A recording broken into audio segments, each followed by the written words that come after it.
there are other problems that will show up. Money is not the solution to everything, folks.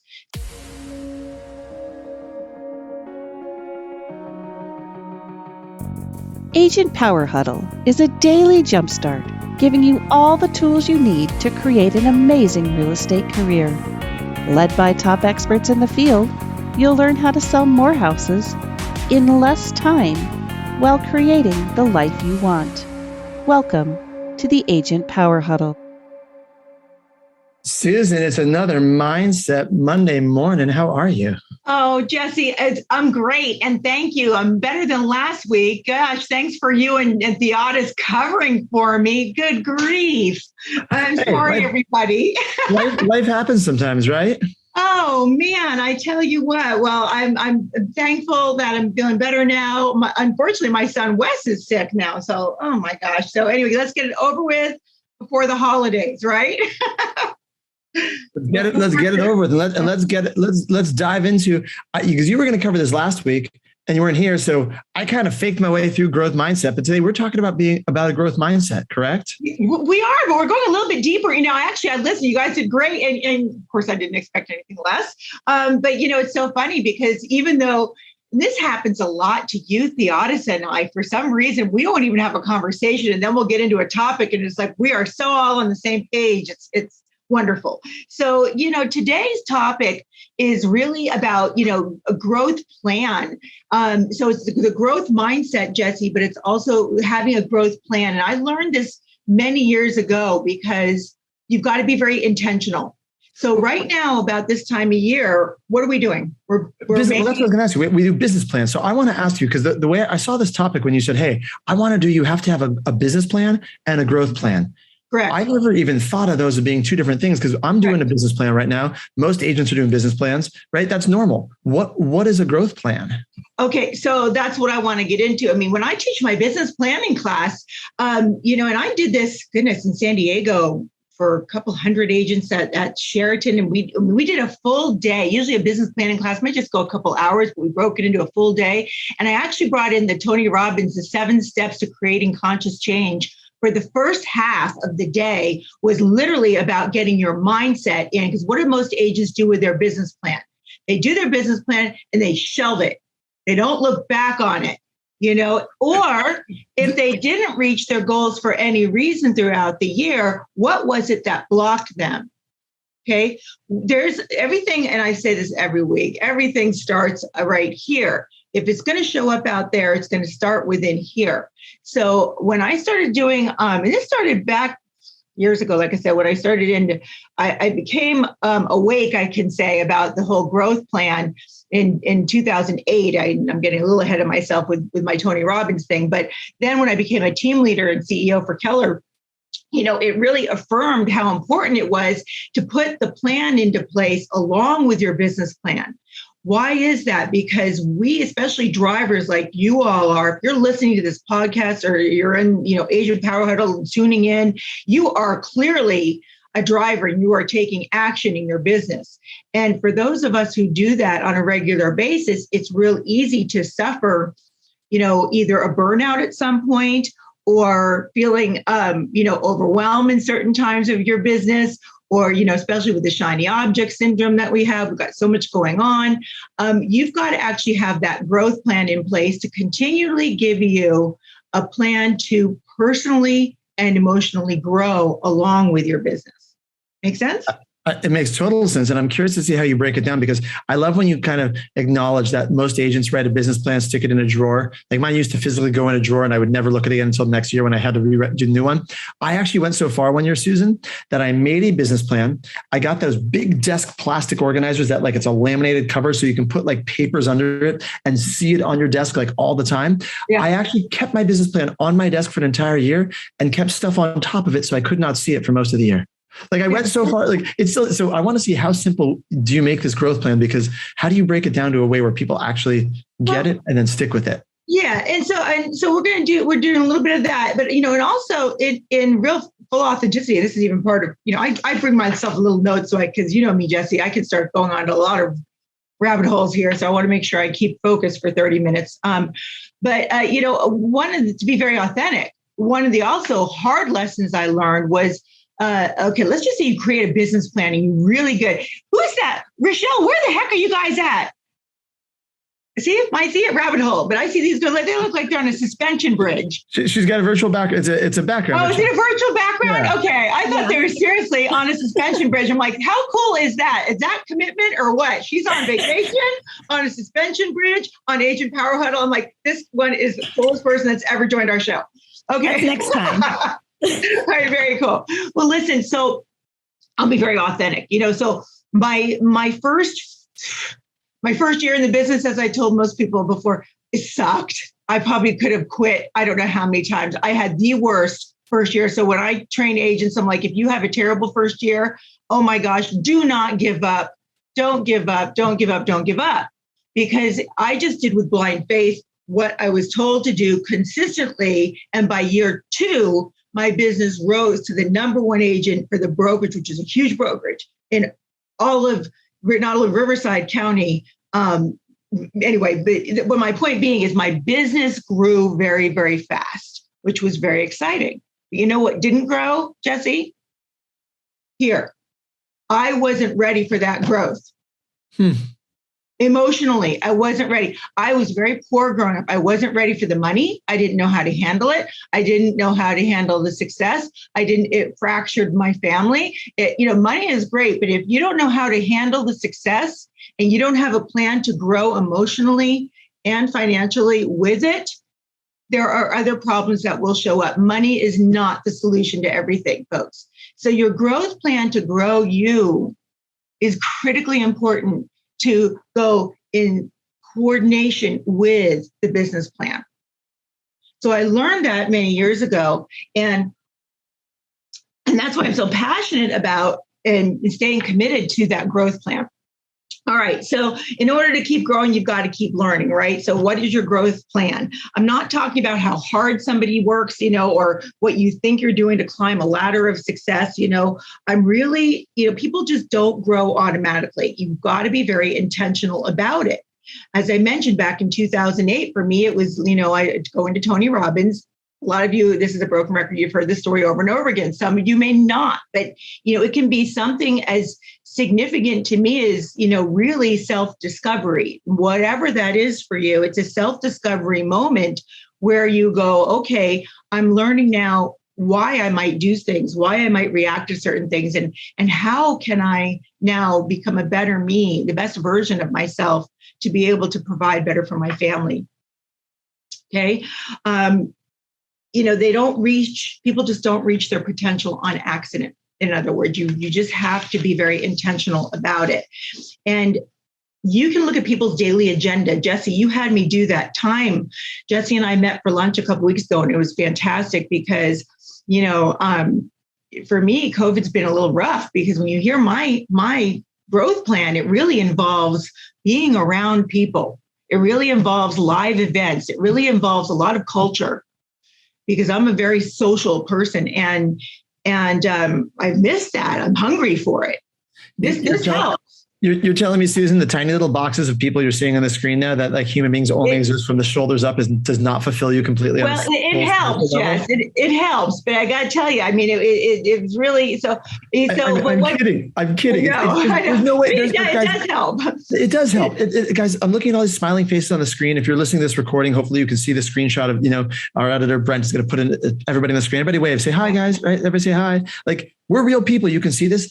But I went to an event in real life last week, Susan, and I noticed that some people I'd never met before in person had lower bodies. They had legs. They could walk around. It's like, oh, you're a real human. Like there's a total difference. This is not the same. It's an awesome subject. Anyway, continue. It's just. We went to EXPCon. I ran into so many people. I'm like, oh my gosh, live and in person. You have legs, your body. So your growth plan. So the growth plan. So when I was doing my he gave me an exercise, folks. As I can go off on just like everybody else on all these different things. He goes, I want you to write your daily. I want you to go ahead and do a time journal of what's going on and what you're doing every day. So I did that, and what I was pleased to see in doing that exercise of writing down my time journal was my morning schedule that I do every day. Which it always includes part of my growth plan.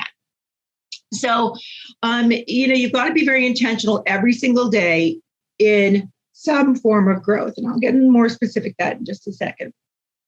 So most people, they want to improve their circumstances, but they just don't want to commit and take the time to doing the self-improvement work. Now, it's work, but I guess I think it's very interesting myself. Hopefully you all will as well. I love it. But ask yourself this one question right now. Just, ask yourself this. It's simple. Right now, today, what would you like to improve about yourself? Just one question, and just write that down. What would you like to improve about yourself? And think about that. And Jesse, you and Theonis touched on this last week on your goal when you were on your call. And this goes back to goal setting. Be clear on what it is that you want and write it down. Okay, then give it a deadline. Give it a deadline. So that's, when you're starting your growth plan, you've got to start intentionally asking yourself, well, what areas, are you wanting to improve? Sometimes you have to self-discover it, though. Sometimes you don't quite know exactly yet until you start listening a little bit more and, to some more again, I bring up Tony Robbins because that was my thing. If you want to listen to, the time of your life or Get the Edge or, anything like that, it'll kind of walk you through just different programs. And you'll find that, different parts of it will speak to you immensely. And those parts that are speaking to you are probably aha moments that we will call, are things that maybe times or parts in your life that maybe you might want to pay attention to and that you may need to work on yourself. So can I pause you right here, Susan? Because I want to give people, because that was a great question you asked. And I want to give people categories. When you look at what are the areas of your life you want to improve, I actually went to a workshop on Friday. Susan ties into everything you're talking about with Tristan from Lab Code Agents. He did it was a 2-day event. The first day was all on self-mastery. And so the 3 categories he gave, I'll share it on the screen just so you can see it. And if you guys want these handouts, I'll ask Tristan, but I'm sure he won't have no problem with me passing these on. This is from his, a brilliant tribe. Can you guys see this on the screen, Susan? I sure can. So we've got 3 areas. We've got self, family, business, right? If you're looking for, if Susan says, okay, what areas should I improve? And you're like, I don't know. Okay, give yourself a prompt. Is it, what about something in the area of self? What about in the area of family? What about in the area of business? And you can even drill deeper within self. You have spiritual, physical, mental, emotional, right? For family, spouse, significant other, children, friends. For business, professional, side hustle, startup. But I thought those were really great prompts. We actually spent a long time. We don't have time this morning, but if you want to go back later and take some notes and kind of spend a few minutes on each one of these, right? I thought this was a really great little prompt. I'd love for you to send that to me, Jess, if you could. And next time you go to one of those, let me know. I'd love to go. I'm actually going to so remember we're doing a Agent Collective Mastermind in San Diego in a few months. We're going to bring Tristan down, and he's going to do probably the half day on one of the days. He'll spend half a day walking us through this.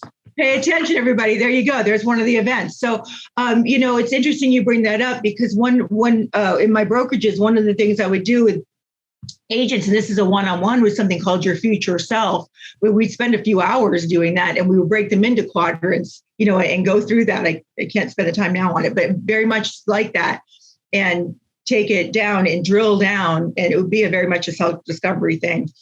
Okay, so how do you grow and how do you discover your growth plan? Well, number one, you're investing in yourself. Invest in yourself. I'm referring to all of us as leaders now. Okay, so as you hear, when I say the word leader, I don't care whether you're leading a team, you're leading a brokerage, you are leading your family, you're leading yourself. We are all leaders in our lives. So most leaders want to grow, either their business, their organization, their lives. What's the one thing more than anything else that will determine the growth of any organization? Is going to be the people, right? Okay, or your family. So put it into whatever perspective as you want to. So when you're determining your growth, the leader is setting the pace. Did I get that out good? The leader. Yeah, the version that I say all the time, you're probably saying the same thing, is the speed of the leader determines the pace of the pack. There you go. Okay, that's even better said. Okay, so listen, I didn't make it up either. I got that. I stole that from someone else, and I don't know who they stole it from. I'll go Google it and tell you who said it originally. Probably came from like an ancient Greek guy. Yeah. Well, the next section, as long as people are following you, they're only able to go as far as you can go. So if you're not growing, they're not growing. Bottom line, you're not growing, they're not growing. So I think about a flight attendant, with an oxygen mask. They always say to put it on you first. All right. So your growth plan is putting that oxygen mask on you, because you've got to get strong. You've got to grow, and you've got to be able to do better yourself and grow yourself before you can give anything else, before you can execute that plan in a way that's going to serve your family, serve your customers, whatever you're going to do. Kids get better when the parents get better. Would you agree with that? What about this? 100%. Students get better when the teachers get better. Yep. Yes. And that quote, according to Google, is attributed to Ralph Waldo Emerson, who, among other things, writing lots of poems and stories and things we know to this day, he also gave fun quotes and associated them with images of horses galloping. I don't think that's probably an official Ralph Waldo Emerson image. I think someone might have made that as a successory from the early 90s and put it. Anyway, I just found that. So there you go. Leadership. The speed of the leader is the pace of the pack. That's perfect. So you're setting you're there you go. So customers get better when salespeople do, right? The customers get better. If you ever heard people, I've got this one agent, I love her to pieces. I mean, every client she has is a nightmare client. Occasionally we get nightmare clients, but every client she's got is a nightmare client. You got to kind of wonder, wait a minute. So we start working on skill sets on certain things. Okay. Tribes get better when leaders do. So you cannot lead others until you learn to lead yourself, right? Parents, I love this on one of the things I was listening to. Instead of paying your children to do an allowance to do chores. Have you ever heard that? Instead of paying them to do chores, teach them those as good habits, but align them with your values. Pay them, because they don't understand this yet. When they're young, start paying them to read or listen, read books like 10 minutes a day or 5 minutes a day, or depending upon their age, something of self-development or self-growth. All right. And listen to a podcast, something along the lines that will speak to them on self-growth, 10 minutes a day. And then at the end of the week, they give you kind of what they learned. And that's how they get their allowance. So let them get into a learning environment way young. And so they start really appreciating the value of the self-growth and the growth plans at a very young age. We start learning that. I wish I would have learned this years and years ago. I was in my late 30s, before I started getting involved with a lot of this. And it makes me sad. I wish I would have had it many, many years ago. So your growth plan examples are things like live events, obviously virtual events, books, podcasts, masterminds. But the plan needs to go not only daily, daily is in your morning routine. But my recommendation on your growth plan to actually plan it out when you're doing your business plan is about every 3 months. This happened when I was running my brokerages. They kind of had these events every 3 months. And I noticed it was about that 3-month mark where we kind of needed to be back into that live environment again, where to juice us back up again, to give us that push to move that needle one more step forward. And then we go back into action and we drive. And then 3 months again, we're back into a mastermind and we're sharing and learning and growing. And then we go back out in the field again 3 months later. You see how that happens? That growth plan continued. And every day we're still listening to our podcast and we're still listening to our driving in the car. We're still reading our morning materials. But then the live events, it took it to a whole nother level of commitment and action plans. Because then you see how then it will intertwine, Jesse, with your business plan. Because of course you're at the live events and you're learning actionable steps to create in your business, right? But you've got to be able to keep this growth plan in place emotionally and to keep you moving along with your business plan. I love it. They dovetail nicely. They fit in. They dovetail completely together. And like I said, when my business grew so fast at a young age, where I didn't know how to I'm embarrassed to tell that story, folks. I kind of am, a lot of it. And I'm going to say is ego. Looking back, Nate, you get it. You're young. I never made more than 50 grand in mine. I thought that was pretty darn good, which I think still is pretty good. Is that, income and 50 grand. I managed health clubs before real estate and I made about 50 grand a year. But, I jumped into the six figures in my second year and went way beyond that, within 3 years of my business. But I wasn't emotionally ready for that. Yeah. Well, let's even take this year, for example. You had a great year this year in business, but if I can share, I'm sure you wouldn't mind, you felt a little disconnected, mainly because of COVID and other stuff. And so if you would have had a growth plan tied in with your business plan where you said, I'm going to do X amount of events, either live in person, go to this meeting. Right. Like, I don't think you had that this year, did you? No, in fact, it's funny you said that because I was actually going to go there next because I talked about, when I was running the brokerage, post the brokerages, I've been to things like, I've been to Mike Ferry, Buffini, Craig Proctor. This is before COVID.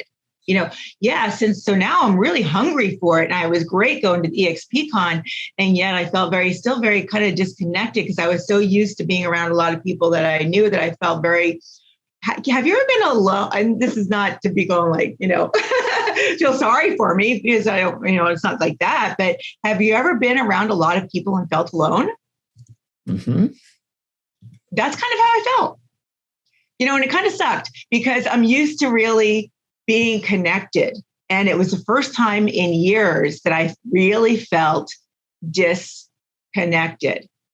And I ran into a few people that I knew here and there, but it really kind of sucked because I am like, wow, that was a wake-up call for me that I'm like going, my growth plan needs some help right now. And that's Jesse. Who did I reach out to?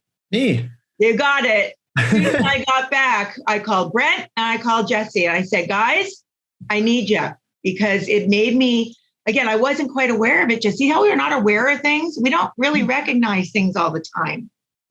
We might not really realize that that's something missing in our life until we have that aha moment. Yeah.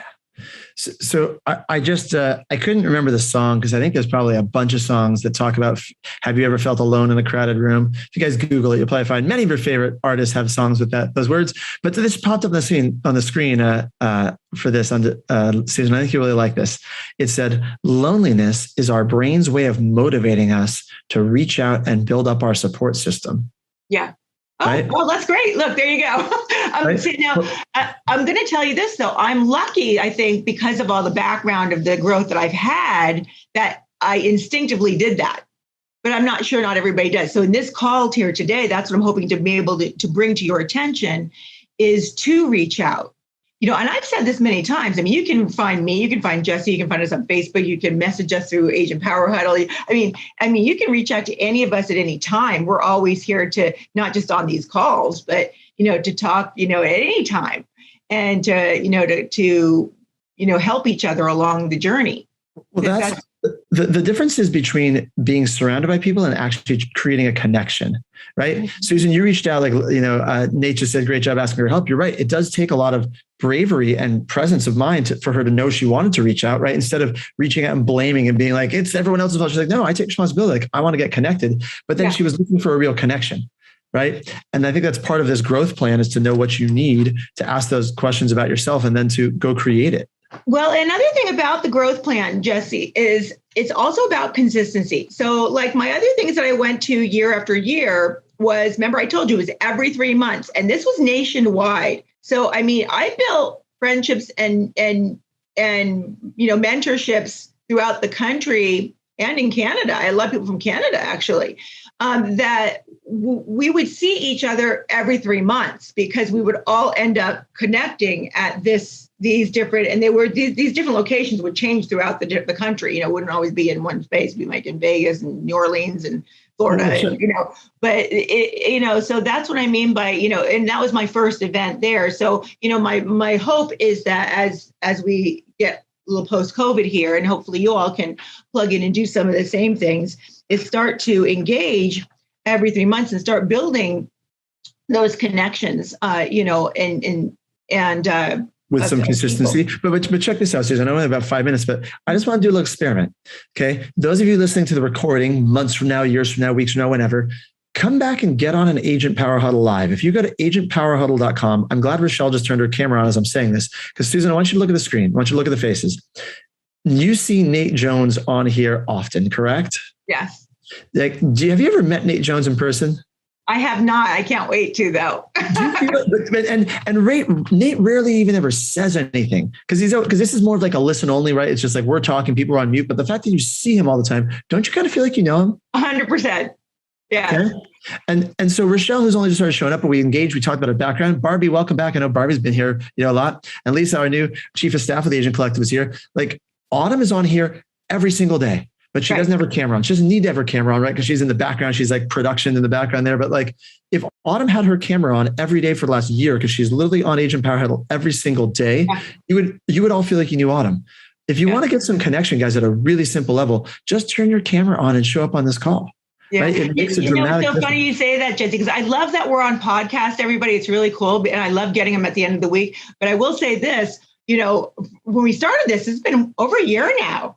We were having hundreds of people on this call every day. It was really cool. Remember that? The screen was, so now that we're on podcast, this is neat. We're also Facebook Live. So we have people listening to us in many different venues and ways. We only have a few minutes and I'm not even, God, I've got 10 pages left here. We barely tapped into this. All right. Well, we got 3 minutes. So give us the most impactful tip, and then we'll break this down into part 2 and 3 for the next couple. We'll do. I think we'll need to, because the growth plan is really important. I talked about about every 3 months. The next part of it is getting into being the continual learner. Being the continual learner and being hungry for the different to learn. Yeah, it's kind of hard to give this in 5 minutes. So I think don't give it in 5 minutes. Give us like one more actionable takeaway. Okay, I'm going to give an actionable takeaway I'm going to say is this. In your growth plan, you also have to have a growth environment. All right, you also need to have your growth environment. So your growth plan is your daily, starting with your morning routine, and then your growth environment. Think about other people that are ahead of you. All right, being around other people that are growing, you are continually challenged, making sure you are continually challenged. You're focusing forward, all right? You're not focusing on your past. We're not living ourselves and looking in the rearview mirror. Your atmosphere is affirming. Look up behind me. I've said this a million times. That little sign, by the way, I thought I ordered was this big and it showed up. This was a mistake, but I don't know, maybe it wasn't a mistake. That was before I came on Agent Power. Now I've got a background, but that I thought I ordered it. Anyway, so atmosphere, it's affirming. You're out of your comfort zone. I actually like to spend a couple minutes on that. And I know we're wrapping up, but so many people say they want to grow, but as soon as they get pushed out of their comfort zone, they don't like it. They don't like it and they revert. And all of a sudden, I'm not seeing their phone calls returned if I'm coaching, consulting somebody. And I don't really coach people, I consult them more, but, like Jesse, you gave me that little, write my time thing. That's why I say, I'm going to show you, I did it, because when you consult with somebody, you want to make sure they follow through with what you're consulting them to do. But many people don't like, they say they want to be held accountable. But when it really comes down to it, they don't really like to be held accountable. So, in your growth environment, push yourself to get out of that comfort zone. Do some things that you're uncomfortable with, because that is the only way you're going to grow. You wake up excited. When you're starting to do some things you're uncomfortable with and you start to actually do it, you're building more confidence and you actually wake up more excited and ready to go. Failure, you understand, is not your enemy. It's not. Failure, is just another step for growth. And you're taking more risks because that's the way you're going to be growing. You're pushing through. Others around you are growing. Just like on this call, you see everybody else growing and you are too. And it's a momentum thing. People are desiring change. You're in a group that everybody's desiring the change. And growth is modeled by everybody around you, and it's expected. It's expected that, Nate, I'm expecting you to grow your business this year. You're expecting me to do the same, because we are all in that environment of growth, and that's what we do, and so we have those standards and expectations of ourselves and our tribe. And I think I'll wrap it up there this week. I had, even more, like I said, I can take this into. No, I love it. Are you here next week, Susan? Uh-huh. All right. So next Monday, let's just do part 2. We're going to continue this next week, guys. If you love this, thank you for being here. Seriously, this is the end of the year. I know all during the year, us growth-minded people, we're always trying to think of how to grow and learn. But I feel like the end of the year is always that really special time where most people start to dig in and ask these fun questions. So thank you, Susan. I love this topic. I love this topic too. And I just think it can go on and on and on because there, and I love when people jump in too. So Jess, I know anybody who wants to unmute themselves and tell us maybe next week some of the things they've added into their growth plan, because it's really fun to hear what other people are doing too, and what perspectives they have. Absolutely. And Rochelle's asking, so we'll plan this for next week, Rochelle, or we'll drop this in the Agent Power Huddle Facebook group. Can we get links to worksheets for our growth plan? If you have any worksheets, Susan, you can work with Yumi and Zach. We can put together something, or I'll take some stuff borrowed from Tristan and get permission, and we'll put it together for next week for the call. That sounds great. That would be amazing. I'm loving this conversation. So I really want to, do what I can. And I think like a worksheet type thing would be incredible.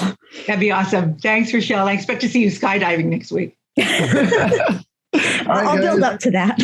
Happy Monday, everybody. We will see you guys next week. Bye, guys. Bye, everybody. Have a great week. Thank you, Susan. Thanks, everybody. Bye. Bye. If you'd like more information or to get connected to the Agent Power Huddle, join our free Facebook group. This call was designed for the agents in our EXP organization, but open to any agent from any brokerage. If you're a guest and you're interested in learning more about EXP or our specific resources within the Agent Collective, reach out to the person who invited you to this call to get more info. Produced by the Agent Collective Media Network.